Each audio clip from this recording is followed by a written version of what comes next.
Kaum muslimin, jamaah salat Jumat yang dirahmati Allah Subhanahu wa taala. Hari ini 27 Maret 2026 Masehi, bertepatan dengan 7 Syawal 1447 Hijriah. Artinya baru sepekan, lebih kurang baru 1 minggu kita berpisah. Kita meninggalkan bulan Ramadan yang mulia.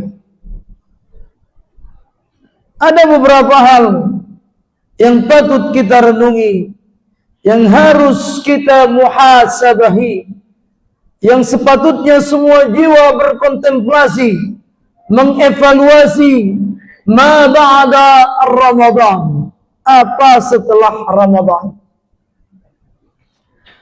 Para ulama telah banyak berbicara di dalam karya-karya mereka sebagai irsyadat, petunjuk bagi seorang muslim dan muslimah apa yang sepatutnya dilakukan setelah berpisah dengan Ramadan yang mulia.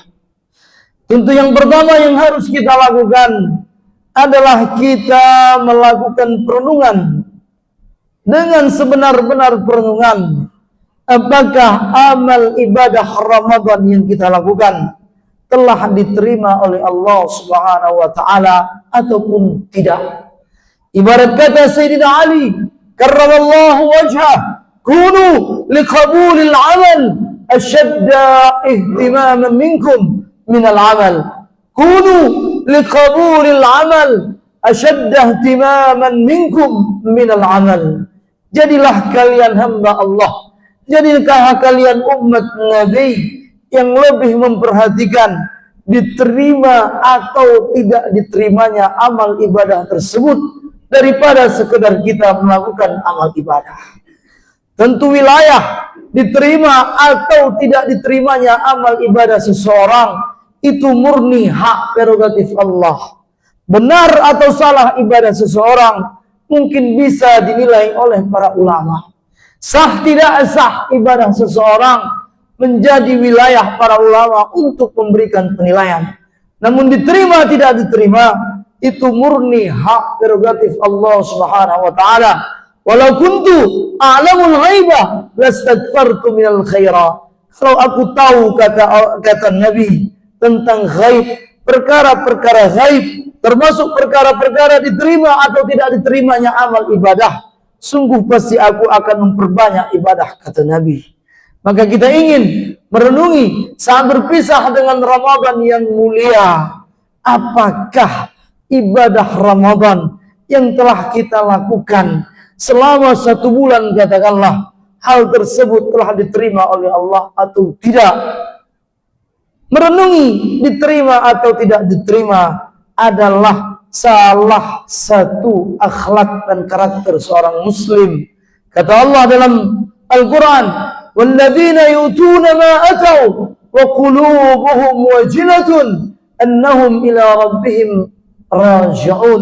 Mereka dulu para sahabat Nabi, generasi-generasi terbaik di dalam Islam, para sahabat, para tabi'in, para tabi'in, setiap selesai melakukan amal kebaikan, selesai salat, selesai puasa, selesai berzakat, selesai berhaji, selesai semua hal-hal yang wajib, katakanlah, bahkan semua ibadah yang mereka lakukan, mereka akan melakukan perenungan karena rasa takut di dalam diri mereka. Wa qulubuhum wajilatun.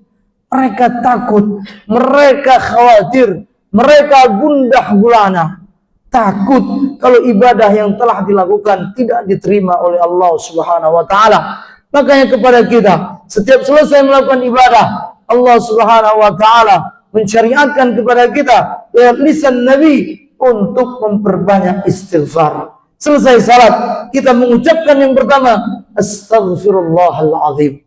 Kaum muslimin, jemaah salat Jumat yang dirahmati Allah Subhanahu wa taala, tetap kita berharap kepada Allah dalam rasa khawatir kita, dalam rasa takut kita. Mudah-mudahan Allah Subhanahu wa taala menerima amal ibadah Ramadan kita yang telah kita lakukan selama sebulan lamanya. Tetap dalam ilmu tasawuf antara raja dan khauf, tetap harus lebih besar pengharapan daripada rasa takut. Walaupun rasa takut tersebut harus ada di dalam jiwa setiap manusia. Kaum muslimin jamaah salat Jumat yang dirahmati Allah Subhanahu wa taala. Perenungan kedua adalah apa yang akan kita lakukan setelah Ramadan. Apakah dengan berakhirnya Ramadan, maka berakhirlah segala aktivitas, segala amal ibadah yang kita lakukan di bulan Ramadan. Apakah dengan berakhirnya Ramadan, maka berakhir ibadah salat jamaah yang kita lakukan selama kita berada di bulan Ramadan. Kaum muslimin, bahkan kaum muslimat di Aceh katakanlah, semua berbondong-bondong hadir di masjid melaksanakan salat 5 waktu saat berada di bulan Ramadan. Apakah ritual itu, apakah kebiasaan itu akan kita tinggalkan setelah kita berpisah dengan Ramadan? Apakah kenikmatan membaca Al-Quran katakanlah yang telah kita lakukan di bulan Ramadan, mengkhatam Al-Quran, bahkan banyak di antara kita yang mengkhatam Al-Quran lebih daripada sekali, apakah hal tersebut akan kita tinggalkan saat kita tidak lagi berada di bulan Ramadan yang mulia? Apakah zakat kita, infak kita, bahkan puasa kita yang telah kita lakukan 1 bulan lamanya setelah kita berpisah dengan Ramadan, apakah kenikmatan-kenikmatan ibadah tersebut akan kita tinggalkan? Tentu sebagai muslim yang benar-benar memahami setiap ayat yang kita baca di dalam Al-Quran, di mana Allah Subhanahu wa taala berfirman, "Wa'bud hatta yatiyakal yaqin." Sembahlah Allah, beribadahlah kepada Allah, berubudiyahlah kepada Allah selamanya hingga engkau berpisah dengan alam dunia yang fana ini. Faman yarju liqa'a rabbih falyamal 'amalan salihan wa la yusyrik bi'ibadati rabbih ahada. Barang siapa yang ingin bertemu Allah, tetaplah beribadah, tetaplah berubudiyah kepada Allah hingga dia bertemu dengan Allah Subhanahu wa taala. Hal ini yang harus kita pahami dengan benar. Hal ini yang harus kita lakukan. Kita sebagai muslim tentu meyakini bahwasannya beribadah di bulan Ramadan adalah sebuah kenikmatan. Namun itu akan tetap kita lakukan walaupun kita tidak lagi berada di bulan Ramadan. Rabbu Ramadan, kata para ulama, Rabbu Sairil Am. Allah, Zat, Tuhan yang memberikan pahala kepada kita di saat kita memburu pahala di bulan Ramadan. Dialah Tuhan, dialah Allah yang juga akan memberikan pahala kepada kita saat kita tidak lagi berada di bulan Ramadan. Jika kita hanya menambah Allah, jika kita hanya berubudiyah kepada Allah, jika kita hanya beribadah kepada Allah di bulan Ramadan, ditakutkan kita ini hanya hamba Ramadan, bukan hamba Allah. Nahnu rabbaniyun walakin walaisna ramadhani. Kita ini hamba Allah, bukan hamba Ramadan. Kaum muslimin yang dirahmati Allah Subhanahu wa taala, itulah filosofi daripada Syawal.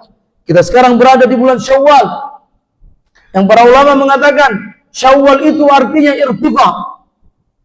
Kata Syawal berasal dari kata syala yashiru shilan atau syailan, mengangkat, irtifa.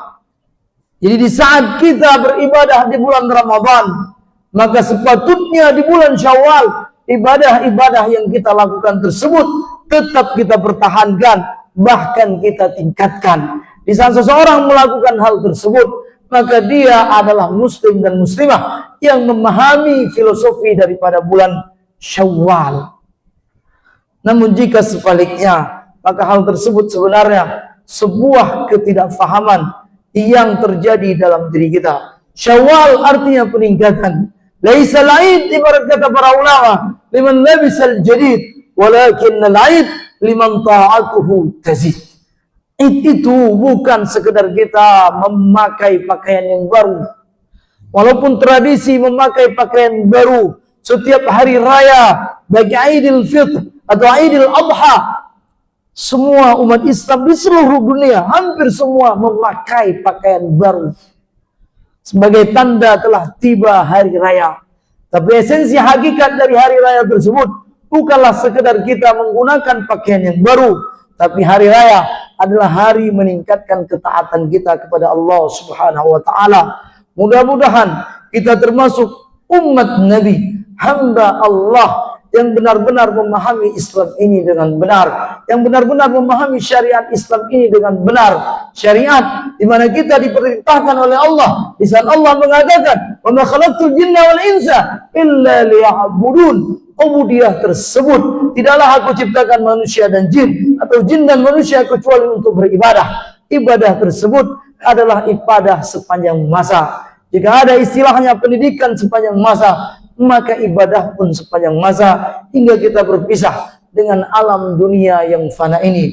Tetap mari kita lanjutkan salat jamaah kita di masjid. Janganlah kita biarkan saat Ramadan pergi, maka kita pun pergi meninggalkan masjid. Saat Ramadan berakhir, maka berakhirlah tilawah kita. Saat Ramadan berakhir, maka berakhirlah puasa kita. Man shama Ramadan thumma atba'ahu sittan min Syawal kana kasiyamid dahr. Barang siapa yang berpuasa Ramadan, kemudian dia mengikuti 6 hari di bulan Syawal, kemudian dia berpuasa 6 hari di bulan Syawal, maka dia akan mendapatkan pahala 1 tahun. Ibarat seseorang berpuasa 1 tahun lamanya. Karena di dalam Islam, ganjaran pahala yang paling sedikit itu dilipat gandakan 10. Setiap muslim dan muslimah jika melakukan amal kebajikan apa saja, maka Allah akan melipat gandakan 10 pahala. Maka jika kita berpuasa di bulan Ramadan 30 hari, 30 dikali 10, maka sama dengan 300 pahala. 6 hari di bulan Syawal kita berpuasa, jika pahalanya 10, 6 kali 10, 60. 300 ditambah 60, 360. Itu makna saat Nabi mengatakan, "Man shama Ramadana thumma atba'ahu sittan." Barang siapa yang berpuasa 30 hari atau 1 bulan di bulan Ramadan, kemudian dia tambahkan puasa 6 hari di bulan Syawal, seakan-akan dia telah berpuasa 1 tahun lamanya. Tentu tidak ada muslim dan muslimah yang berpuasa 1 tahun. Tapi disinilah ganjaran pahala yang begitu besar yang diberikan oleh Allah Subhanahu wa taala kepada muslim dan muslimah yang melanjutkan puasa setelah puasa Ramadan. Tarawih kita, tahajud kita, qiyamul lail kita masih tetap kita lanjutkan walaupun hanya 2 rakaat setiap malam. Alaikum biqiyamil lail fa innahu da'abus salihin qablakum. Tetap lakukan qiyamul lail, tetap salat malam walaupun cuma 2 rakaat. Karena adat dan tradisi orang-orang terdahulu, orang-orang yang telah sukses dahulu adalah mereka yang gemar untuk melakukan salat tahajud, salat malam walaupun cuma 2 rakaat. Infak kita, sedekah kita, semua amal ibadah yang bisa kita lakukan, yang telah kita lakukan di bulan Ramadan, maka pertahankan dan tingkatkan sehingga hal tersebut menjadikan kita muslim dan muslimah yang paham akan Islam ini dengan sebenar-benar pemahaman. Mudah-mudahan nasihat singkat di awal bulan Syawal ini, di Jumat pertama bulan Syawal ini menjadi bahan renungan bagi kami dan bagi kita semua yang mendengarkan. Syawal adalah bulan peningkatan, bulan mempertahankan, bulan meningkatkan amal ibadah yang telah kita bangun saat kita berada di bulan Ramadan. Wala takunu kallati naqadat ghazlaha min ba'di quwwatin ankatha. Janganlah kalian, kata Allah di dalam surat An-Nahl, seperti seorang wanita dahulu di kota Mekah. Kata Allah menggambarkan di dalam Al-Quran, dulu ada seorang wanita di kota Mekah. Sebagian para mufassir mengatakan bahwa wanita ini bernama Raitah bintu Amr. Profesinya adalah memintal kapas menjadi benang. Kemudian benang tersebut ditenun menjadi kain. Tapi anehnya kata Allah, setelah dia pintal kapas menjadi benang, benang tersebut dia rusak kembali. Wala takunu, kata Allah, kallati naqadat ghazlaha min ba'di quwwatin ankatha. Janganlah kalian umat Nabi seperti seorang wanita yang dulu pernah hidup di kota Mekah. Setelah capek-capek dia pintal kapas menjadi benang, kemudian benang itu dia rusak. bahkan sebelum menjadi kain.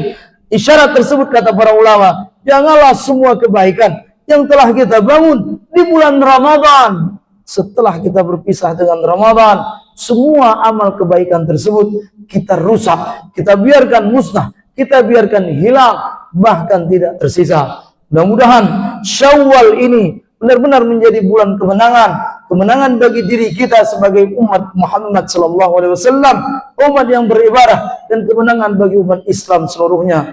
Demikian, mudah-mudahan nasihat singkat ini bermanfaat bagi khatib dan bagi kita semua.